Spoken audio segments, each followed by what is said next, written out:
পরিবার পরিজনের সাথে ঈদ করতে রাজধানী ছাড়ছেন নগরবাসী। বৃষ্টির মধ্যে বাস, ট্রেন ও লঞ্চে করে যেভাবে পারছেন বাড়ি ফিরছে মানুষ। বাসে অতিরিক্ত ভাড়া নেয়ার অভিযোগ আছে। যাত্রী বোঝাই হওয়ার পরও লঞ্চগুলো দেরিতে ছাড়ার অভিযোগও সদরঘাটে।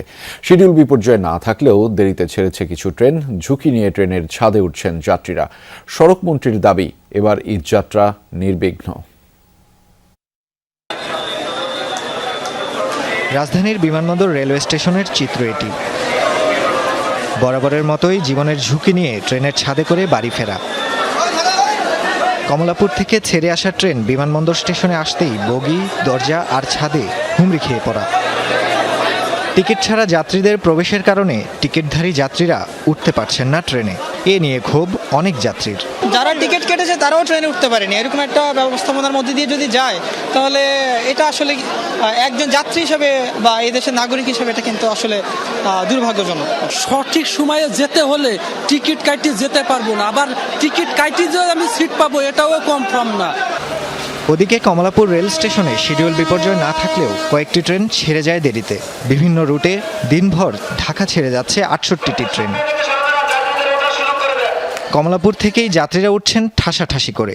ছাদ ভর্তি যাত্রী সেখান থেকেও। কোনো নিষেধাজ্ঞাই ঠেকাতে পারেনি কাউকে। তাড়াহুড়ার চেয়ে সময় করে যাওয়া ভালো। জীবনই যদি শেষ হয়ে যায়, অঙ্গহানি যদি হয়ে যায়, ছাদে দৌড়ে ধরতে গিয়ে ছাদে উঠতে গিয়ে কি দরকার? যার কারণে ট্রেনে ছাদে উঠতে না দিলে তাহলে ট্রেনের আরও সংখ্যা বাড়াতে হবে, না বাড়ালে সম্ভব না। রেল মহাপরিচালক জানান, ট্রেন সংখ্যা বাড়াতে না পারলেও ছাদে যাত্রী পরিবহন ঠেকানো পুরোপুরি সম্ভব নয়। যেহেতু আমাদের কোচ ইঞ্জিনের স্বল্পতা আছে, সেজন্য আমরা এখন বাড়ি নেই। তো এগুলো কোচ প্রাপ্তির সাপেক্ষে আমাদের এখানে ট্রেন সংখ্যা বাড়াইতে হবে, এটা আসলে সমাধান। নৌপথে বাড়ি যেতে সদরঘাট লঞ্চ টার্মিনালে যাত্রীদের উপচে পড়া ভিড় বেড়েছে বিকেলে। দুপুরে বৈরী আবহাওয়ায় লঞ্চ চলাচল বন্ধ থাকে কিছুক্ষণ।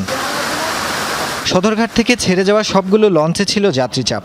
বেশিরভাগের অভিযোগ, পুরো লঞ্চ ভরে গেলেও আরও যাত্রী নেওয়ার অপেক্ষায় দেরিতে ছেড়েছে লঞ্চগুলো। ভরেছে কিন্তু তাদের চোখে আর কি এখনো মনে হয় এখনো ভরে নাই, কিন্তু এটা আমাদের চোখে অনেক ভরে গেছে। যতটুকু লোক নেওয়ার কথা ততটুকু ওরা নেয় না, তার অতিরিক্ত নেয়। অনেক যাত্রী হয়ে গেছে, যাত্রী পুরো লোড হয়ে গেছে 700। সকালে বাস টার্মিনালগুলোয় অন্যান্য দিনের তুলনায় ছিল যাত্রী চাপ। বিকেলে তা বাড়ে আরও বেশি। বাসগুলো যানজটের কারণে মহানগরে প্রবেশ ও বের হতে দেরি হওয়ায় তৈরি হয় সংকট। পাশাপাশি অতিরিক্ত ভাড়া নেওয়ারও অভিযোগ। আমরা 3 ঘন্টাতে দাঁড়াইছি, ভাড়া তোরা বেশি নেই, তাহলে আমাদের তো যাওয়ার সুবিধা হয়। এখন তোরা আমাদের কিছুই করতে আসে না। তো এখন ঢাকার মধ্যে যারা লোকাল আছে, এই লোকাল গাড়িগুলো হচ্ছে এখন রংপুর যাচ্ছে। এই যে বৈশাখী আছে, তারপরে আরও কিছু কিছু বাস দেখলাম 1500 টাকা টিকিটে যাচ্ছে। তো আমরা এমনি নর্মালিও যাই 900, 1000 এরকমই লাগে।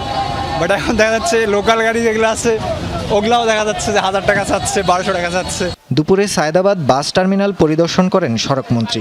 বলেন, নির্বিঘ্নে সবাই ভালো মতোই বাড়ি যেতে পারছেন। বাস স্ট্যান্ড এবং বাস কাউন্টারগুলিতে অতিরিক্ত ভাড়া নেওয়ার কোনো অভিযোগ অথবা দৃশ্যমান কোনো প্রমাণ আমরা এখনো পর্যন্ত পাইনি। নির্ধারিত ভাড়াই সবাই নিচ্ছে। বিচ্ছিন্নভাবে 2-1 জায়গায় এরকম অভিপ্রায় গোপনের চেষ্টা করা হয়েছে, তাৎক্ষণিকভাবে তাদের বিরুদ্ধে ব্যবস্থা নেওয়া হয়েছে। বাসগুলো টার্মিনাল থেকে বেরিয়ে রাজধানী ছেড়ে যাওয়ার পয়েন্টগুলোতে দেখা গেছে যানজট। নাফিজ আলম চয়ন, যমুনা নিউজ, ঢাকা।